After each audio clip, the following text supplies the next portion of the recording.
we will stay punctual, if anything, and really I think the last time I addressed many of you as the mayor of this community, I called this press conference not to have a walk down memory lane, other than it's been really my honor to serve all of you as your mayor the last 7.5 years.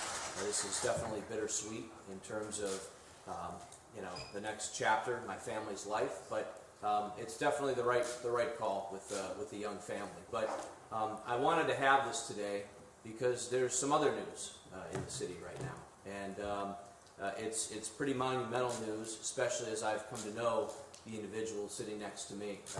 We came in together at a time where there was some challenges, and I think we've been able to work through a lot of them in a way that has put the police department in a much better position. But I want to turn it over really here to my police chief and over the years my friend, Chief Rivera. Okay, thank you, Mayor. Well, I wasn't expecting the crowd here. Anyways, first of all, on behalf of the police department, I want to thank the mayor for all the support you've given our men and women. I don't know, the help that you provided has been extraordinary. It's meant a lot to our guys. I believe the department's on the right path. But anyways, what I wanted to talk about was that I've been a police officer going on my 49th year, and I've been chief for 25 years, and I actually began when I was 21, and this December I'm going to be 70, so it's time to let it go. And I wanted to be with Mayor Ritenauer because for the last 7.5 years we've been blessed to have his support and his friendship, and I just think that it's, and what I plan to do and what I offered to do was that I'll stay till up to no later than December 31st of this year. I think it's important it'll help me finish some projects that I started. It will also allow me to help transition the new police chief. When I first became chief, I didn't have a single file in my office, and it was completely empty, and I had to kind of create the administrative system.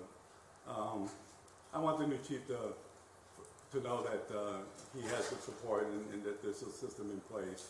And so I'm willing to go through that process, let him be selected, work with him for a couple months.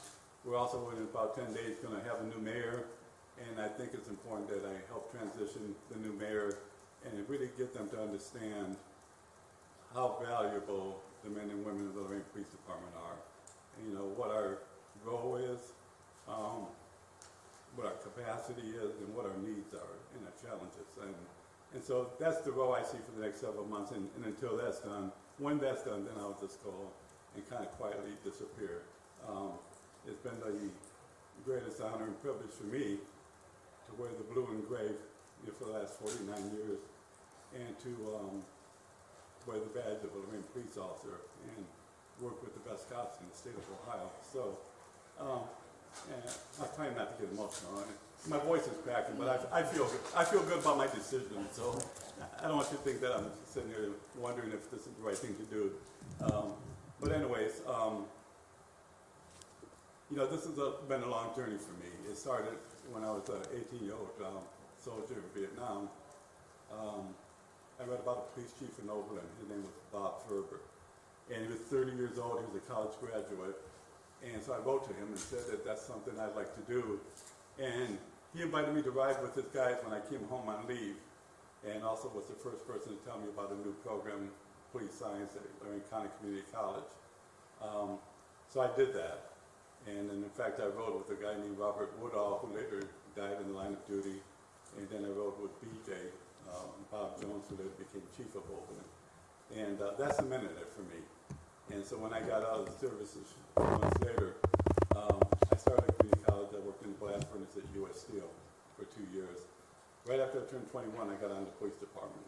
And like I said, I just turned 21, and this December I'm going to turn 70.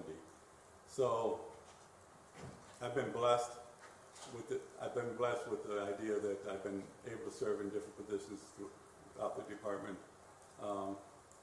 just mention to my guys that I've always looked at cops as you either fit one of two categories. You're either the cop who goes out every day, faces all the challenges, gets into that cruiser, puts yourself in harm's way, and then there's those whose job it is to support them. I've been blessed to do both. I can tell you that the first was more fun than the latter, but you know, it's been a great journey for me. I'm honored and privileged to have served with the people I've served, and I just want to announce that by the end of this year, I'll be retiring from the Lorain Police Department. And I would just, before questions, like to say, you know, in 7.5 years of knowing you, I mean, Sal has been, I think, more than just a police chief. He's active in our community. He fights for the right things on all levels, and you know, he's really the pulse of this community in many ways. So, I mean, I think I was. I don't want to. You make all these age jokes with me, but I would say, you know, when you became chief, I mean, I grew up in the community. You were always really the chief when I was a kid, and you know, into middle school and that. You're like an institution in this city. I don't know what we're going to do without you. And I would say whoever follows in your footsteps, they're going to have awfully big shoes to fill for what you've meant for the city of Lorain. And I know you'll be really missed. Thank you. And you know, just so you understand, there's some great people that are going to follow, and they're more than capable of even taking us to the next level. And and you see that throughout the whole department. These guys have a lot of honor. They're courageous and have a lot of integrity. And so they're the best in the state, no doubt about it. Any questions? Anybody? All right. Very good.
Thank you.